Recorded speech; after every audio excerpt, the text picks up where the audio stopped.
Frères et sœurs, écoutez-moi bien, car le diable n'est pas un adversaire à prendre à la légère.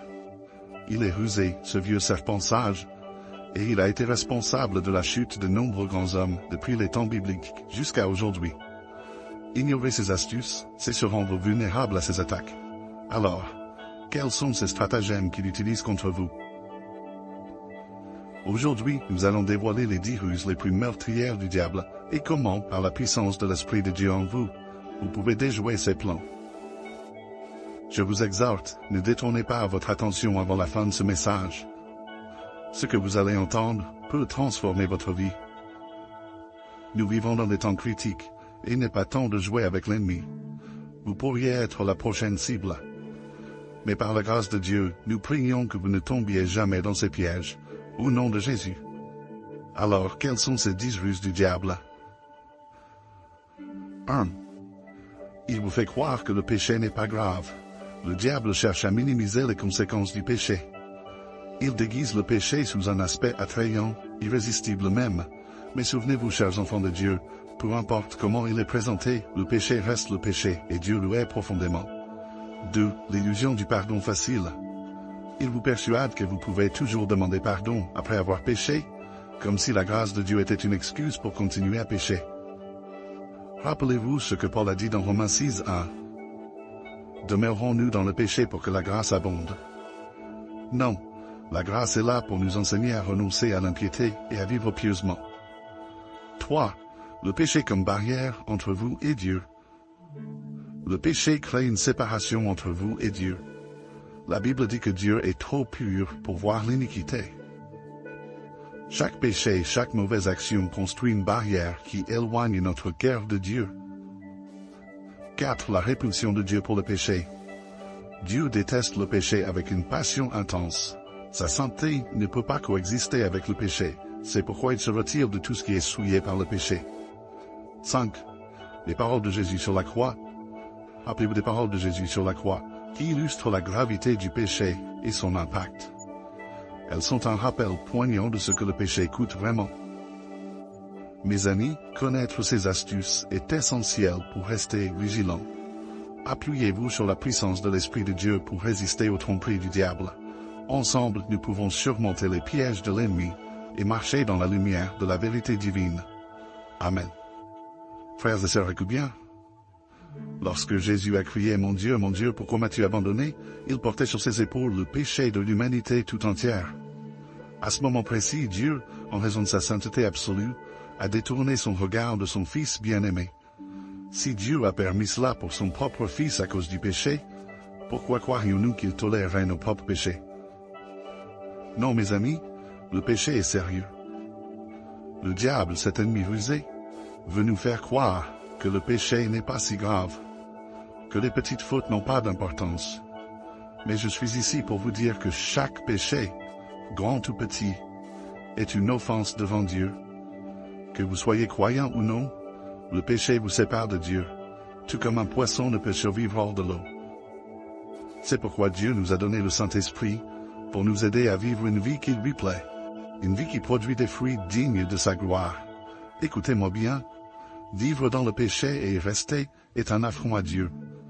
Le diable veut vous piéger en vous disant que ce petit mensonge ou cette addiction n'est rien. Il essaie de vous éloigner de Dieu, car il sait qu'il y aura un jour de jugement où chacun rendra compte de ses actes. Ne vous laissez pas tromper par ces ruses. Mais il y a une bonne nouvelle. Dieu ne nous laisse pas seuls dans ce combat. Le Saint-Esprit est là pour nous fortifier, pour nous donner la force de surmonter le péché. Si vous luttez contre une addiction ou un péché récurrent, souvenez-vous que Jésus est venu pour vous libérer. Cherchez de l'aide. Priez et tournez-vous vers des leaders spirituels pour obtenir des conseils.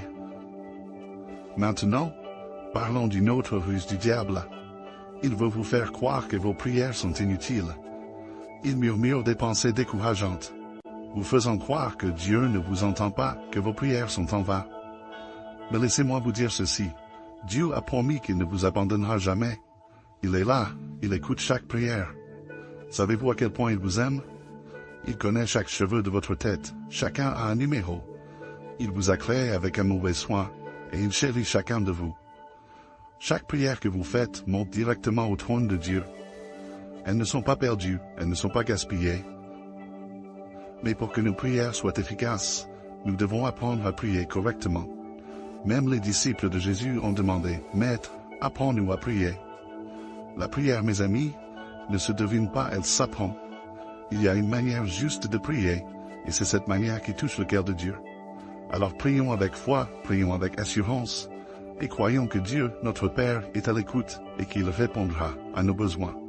Amen. Mes amis, au-dessus de son nom, la nature de Dieu ne promet pas sans accomplir, car ses paroles sont empreintes de vie, de puissance et de capacité à réaliser ce pourquoi elles ont été envoyées. Connaître cela est une condition préalable pour déjouer les ruses de Satan. Chaque fois que vous voyez quelque chose écrit dans la parole de Dieu à votre sujet ou une promesse que Dieu a faite, prenez-le à cœur. Sachez que si Dieu dit une chose, il ne change pas d'avis. Il veille à ce que chaque promesse soit accomplie. Le diable vient souvent transformer ce que Dieu a dit en quelque chose qui semble être un mensonge. Il essaie de vous détourner de cette parole, de vous faire douter avant que vous ne receviez la promesse. Il fera tout pour que vous remettiez en question l'intégrité et la capacité de celui qui vous a promis. Et quand vous perdez votre foi, vous perdez tout. La seule façon de combattre cette ruse est de remporter la victoire et de mener le bon combat de la foi, comme l'a dit l'apôtre Paul.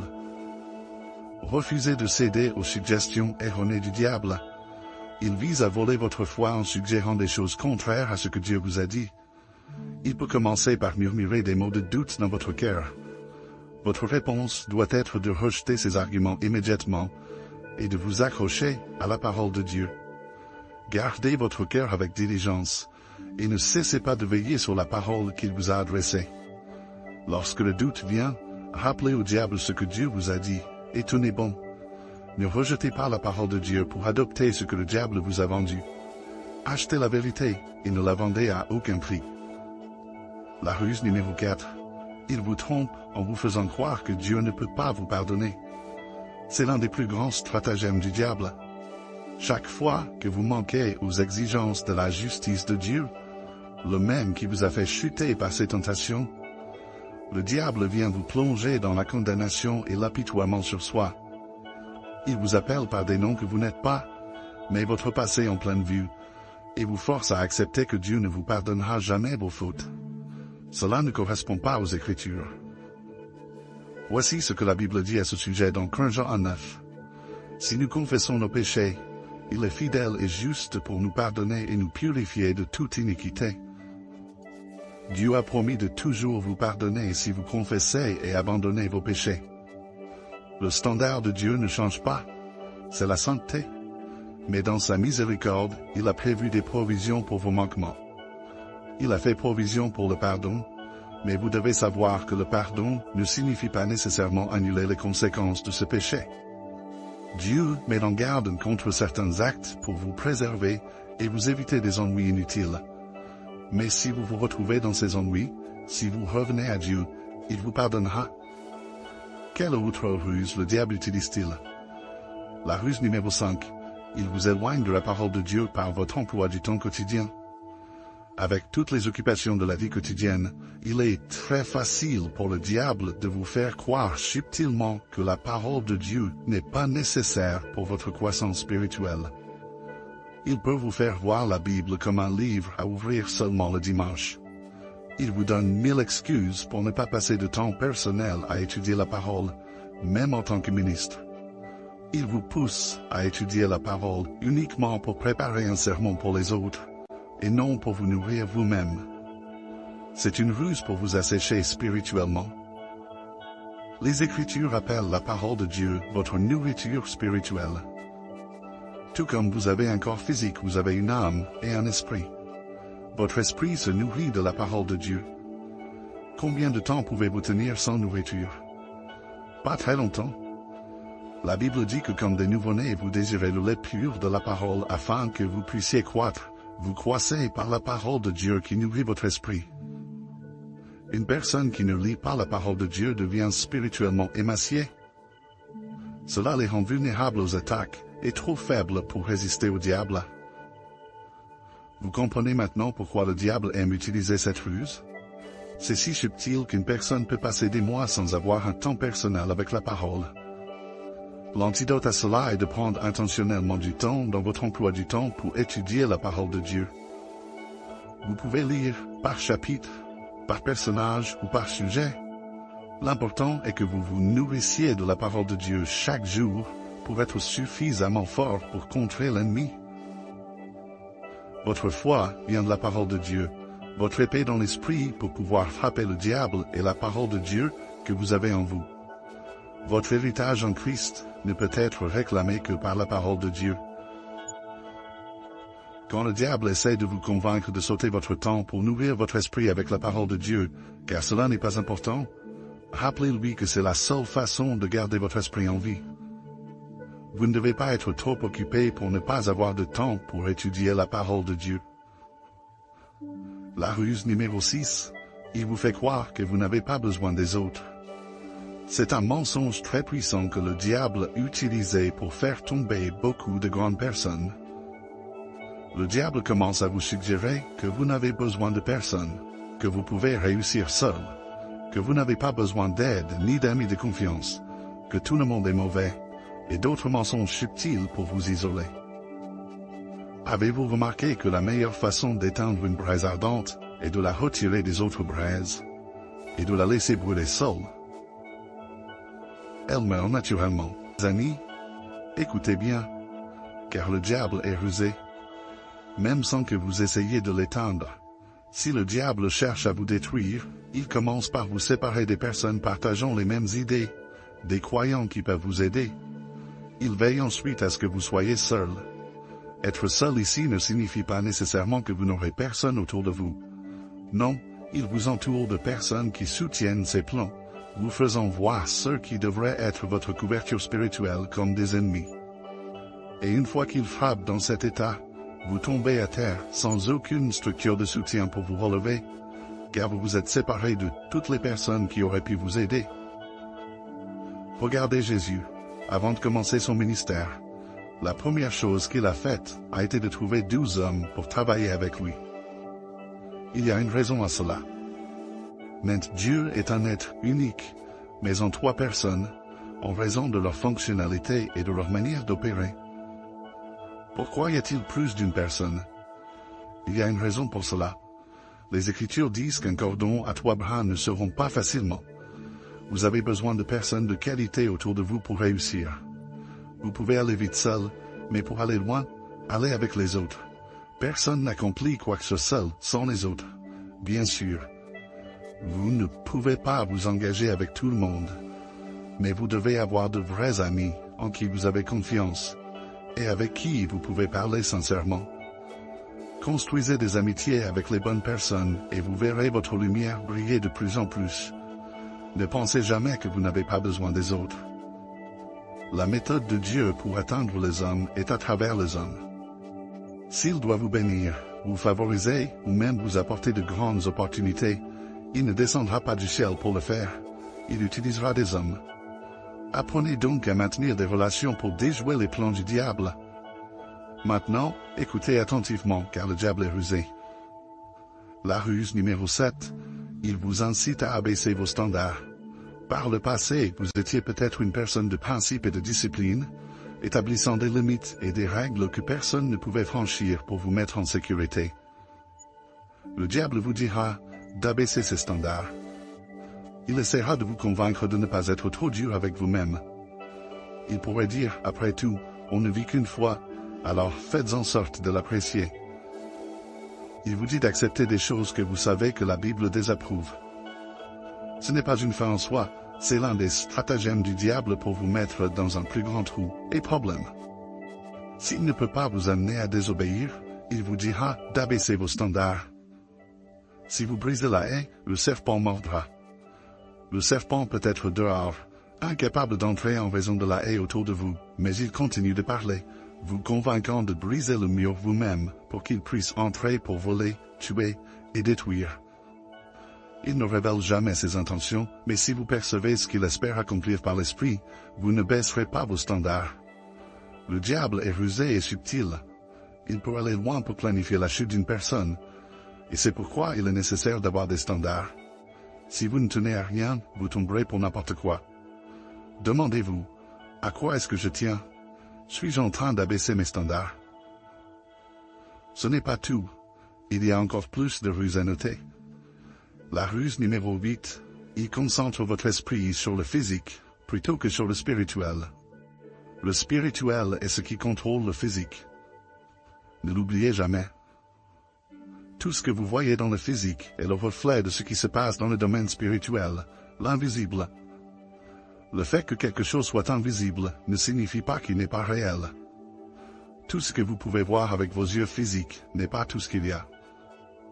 Lorsque le diable veut jouer un mauvais tour, il vous fait croire que la vie est uniquement physique. Il vous fait croire que tout ce que vous avez à faire est de vous concentrer sur le physique. Aussi bon que cela puisse être, ce n'est pas tout ce qu'il y a. Voici ce que disent les Écritures dans 2 Corinthiens 4, 18.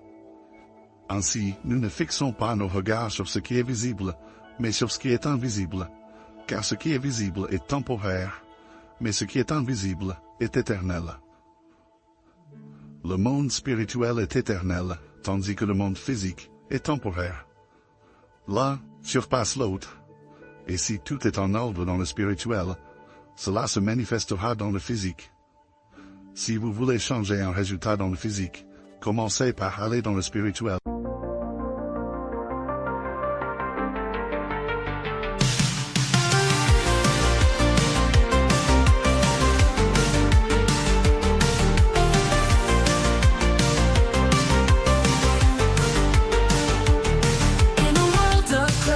Crossover dreams, sin-lit melodies, whispering schemes, they female vocals telling tales untold, indie rock beats turning hearts cold. We ride the waves of the night, lost in an alt-rock delight, haunting echoes of the past, experimental sounds that forever last.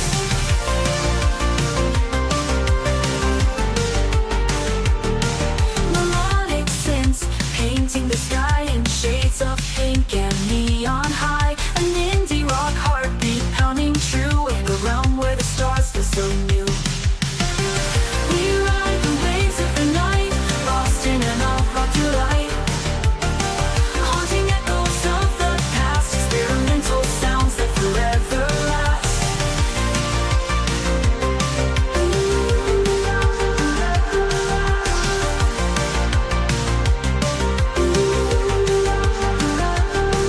Melodic synths painting the sky in shades of pink and neon high. An indie rock heartbeat pounding true in a realm where the stars feel so new.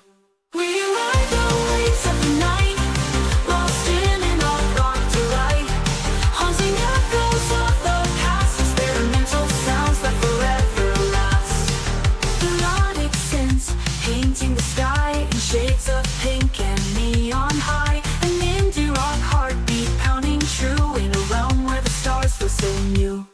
In the darkness we find the light, guided by the music taking flight. A fusion of genres in perfect blend, this electronic journey will never end. We ride the waves of the night, lost in an alt-rock delight, haunting echoes of the past, experimental sounds that forever last. Classic crossover, timeless groove, synth-led symphonies, we shall move. Late female vocals in the distance call, indie rock hearts standing tall.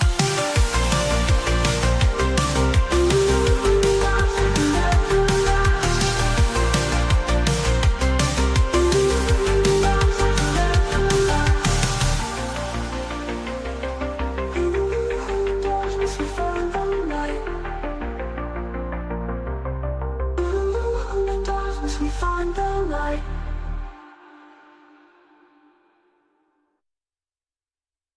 Pour y travailler afin que cela se reflète dans le physique. Vous ne changez pas le domaine physique en essayant de le changer physiquement. Vous le changez en influençant le domaine spirituel. Si toute votre attention et votre insistance sont sur ce domaine physique, vous ne poursuivrez pas Dieu comme il se doit. Lorsque vous priez, tout ce que vous demanderez sera du pain et du beurre. Tout votre travail sera de vous faire un nom sur terre. Est-ce ainsi que Dieu veut que vous viviez? Pas du tout.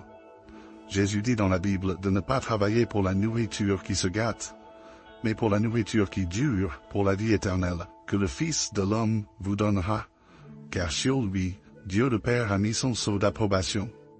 Votre priorité devrait être de prendre soin de votre bien-être spirituel.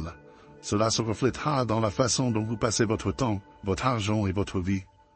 Lorsque vous vous trouvez devenir charnellement orienté, rappelez-vous ce que dit la Bible. L'esprit dirigé par la chair, c'est la mort. Mais l'esprit dirigé par l'esprit, c'est la vie et la paix. La ruse numéro 9. Il vous rend ingrat. Les personnes ingrates se concentrent uniquement sur ce que Dieu n'a pas fait, choisissant de négliger tout ce qu'il a fait. La Bible dit d'entrer dans ses portes avec des actions de grâce et dans ses parvis avec des louanges, non pas avec des murmures, des plaintes, des ressentiments et des requêtes. Dieu désire que vous veniez à lui avec des actions de grâce. L'une des ruses du diable est de vous rendre ingrat. L'ingratitude ferme les portes du ciel sur votre vie. L'ingratitude rend difficile pour Dieu de vous bénir.